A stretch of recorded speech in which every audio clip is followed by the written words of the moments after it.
ഞങ്ങൾ പ്രാർത്ഥിക്കലില്ല, ഞങ്ങൾ മഹാന്മാരോട് അപേക്ഷിക്കലാണ്, ഞങ്ങൾ സഹായം തേടലാണ്.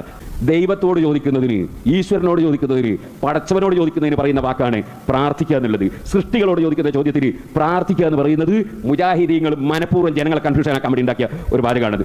അൽഹംദുലില്ലാ, പേരോട് അബ്ദുറഹ്മാൻ സഖാഫി പറയുകയാണ്, സൃഷ്ടികളോട് പ്രാർത്ഥിച്ചാൽ അത് പ്രാർത്ഥനയാകുകയില്ല, സൃഷ്ടാവിനോട് പ്രാർത്ഥിച്ചാൽ മാത്രമേ അത് പ്രാർത്ഥനയാകുകയുള്ളൂ എന്ന്. എന്നാൽ പരിശുദ്ധ ഖുർആനിൽ സൂറത്തുൽ അറാഫിന്റെ 194 വചനത്തിൽ അല്ലാഹു സുബ്ഹാനഹു വതആല എന്താണ് പറയുന്നത് എന്ന് നമുക്ക് നോക്കാം.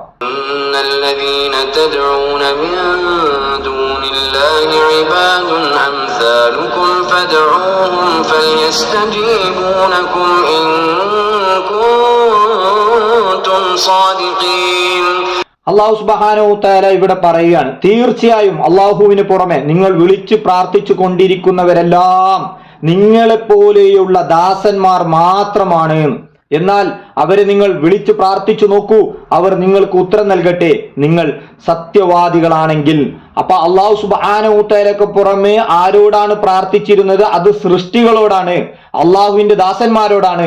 അള്ളാഹുവിന്റെ സൃഷ്ടികളോട് പ്രാർത്ഥിച്ചാലും അത് പ്രാർത്ഥനയാകുമെന്ന് അല്ലാഹു സുബ്ഹാനഹു വതആല പരിശുദ്ധ ഖുർആനിൽ പറയുമ്പോൾ, ഇതുപോലുള്ള പുരോഹിതന്മാർ അള്ളാഹുവിന്റെ ഖുർആൻ ഓതി ദുർവ്യാഖ്യാനിച്ചുകൊണ്ട് പറയുന്നു സൃഷ്ടികളോട് പ്രാർത്ഥിച്ചാൽ അത് പ്രാർത്ഥനയാവില്ല.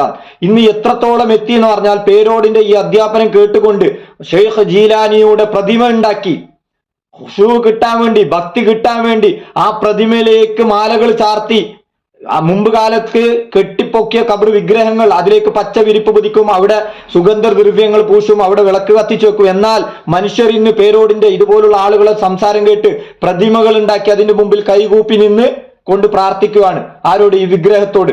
പക്ഷെ പേരോടിന്റെ തൗഹീദ് പ്രകാരം ആ വിഗ്രഹത്തോട് പ്രാർത്ഥിച്ചാലോ അത് ശിർക്കാവില്ല. കാരണം എന്ത്? അത് ആകാശ ലോകങ്ങൾ സൃഷ്ടിക്കുകയും പരിപാലിക്കുകയും ചെയ്യുന്നുള്ളത് ആ വിഗ്രഹമാണെന്നുള്ള വിശ്വാസമില്ല, അപ്പൊ കുഴപ്പമില്ല. അപ്പൊ ഇലാഹ് അല്ല എന്നുള്ള വിശ്വാസത്തോടു കൂടി ആ വിഗ്രഹത്തോട് പ്രാർത്ഥിക്കാം.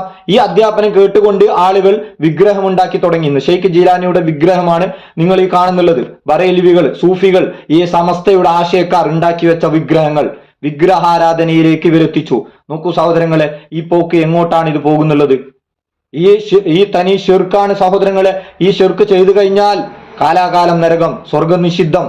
റബ്ബിനോട് ചോദിക്കേണ്ടത് റബ്ബിനോട് മാത്രമേ ചോദിക്കാം. മരണപ്പെട്ട ആളുകളോട് ഒരു ഉപകാരമോ ഉപദ്രവമോ ചെയ്തു തരാൻ അവർക്ക് സാധിക്കുകയില്ല. അതുകൊണ്ട് നിങ്ങൾ മാലകള്, മൗലീദുകൾ, റാത്തീബുകൾ, നാരിയത്ത് സലാത്തുകൾ, അതുപോലെ ബുർദ മജ്ലിസുകൾ, ഇതുപോലുള്ള ഒരുപാട് കാര്യങ്ങളിലൂടെ അള്ളാഹു അല്ലാത്ത ആളുകളോട് ദുആ ചെയ്യുകയാണ് ചെയ്യുന്നുള്ളത്. മരണപ്പെട്ട പോയ ആളുകളോട് അവരോട് പാപമോചനം തേടുന്നു, ബുദ്ധിമുട്ടുകളും പ്രയാസങ്ങളും നീക്കി തരാൻ അവരോട് ചോദിക്കുന്നു, സ്വർഗപ്രവേശനത്തിന് അവരോട് ചോദിക്കുന്നു, നരകമോചനത്തിന് അവരോട് ചോദിക്കുന്നു. ഇതൊക്കെ റബ്ബിനോട് മാത്രം ചോദിക്കേണ്ട കാര്യങ്ങളാണ്. അല്ലാഹു സുബ്ഹാനഹു വ തആല മനസ്സിലാക്കാനുള്ള തൗഫീഖ് നൽകട്ടെ. അസ്സലാമു അലൈക്കും വറഹ്മത്തുള്ളാഹി വബറകാതുഹു.